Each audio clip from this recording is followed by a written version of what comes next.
Istilah demografi adalah satu istilah yang tidak asing dalam konteks perancangan dan pembangunan dalam sesebuah negara.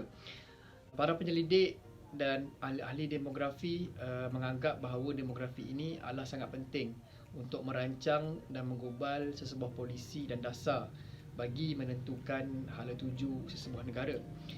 Dalam konteks demografi, terdapat satu istilah yang penting yang boleh digunakan dalam membangunkan ekonomi sebuah negara, iaitu istilah dividen demografi.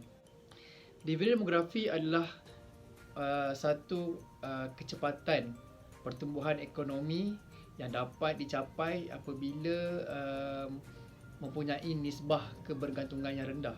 Dan dalam arti kata yang mudah, dividen demografi ini adalah satu keadaan di mana penduduk yang bekerja adalah lebih tinggi jumlahnya berbanding penduduk yang tidak bekerja.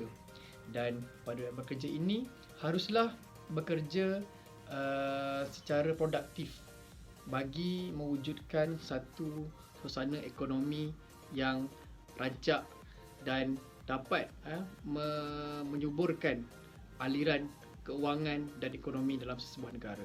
Dividen demografi dapat dicapai ketika mana umur penduduk yang berumur 15 hingga 64 tahun adalah meningkat berbanding penduduk yang berumur 0 hingga 14 tahun dan 65 tahun ke atas. Penduduk yang berumur 15 hingga 64 tahun ini dikategorikan sebagai penduduk yang mampu bekerja secara produktif di dalam pasaran buruh. Dan menurut statistik yang telah dikeluarkan oleh Jabatan Perangkaan Malaysia, kira-kira 22.8 juta penduduk yang berumur 15 hingga 64 tahun ini yang boleh bekerja ini berada dalam pasaran buruh di Malaysia. Dan pendekatan ini telah menunjukkan pendekatan yang positif kepada ekonomi di negara Malaysia, khususnya apabila negara Malaysia mencapai pertumbuhan ekonomi yang positif saban tahun sehingga ke hari ini. Jadi, bagaimana dividen demografi ini dapat memberi manfaat kepada ekonomi negara kita?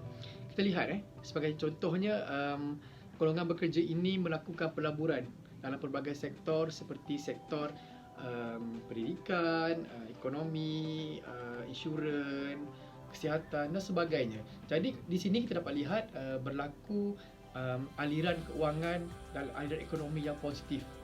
Perkara ini dapat meningkatkan lagi permintaan masyarakat dalam barangan, perkhidmatan dan sebagainya, dan sekaligus ia merancakkan lagi ekonomi dalam negara kita. Kerana jumlah penduduk yang bekerja ini mempunyai kuasa beli dan kuasa wang yang tinggi.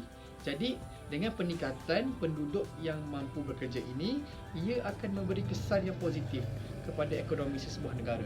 Maka kita dapat konklusikan bahawa dividen demografi ini memberi kesan yang positif kerana ia dapat menyuburkan lagi ekonomi, kuasa beli, permintaan, penawaran dalam sesebuah negara.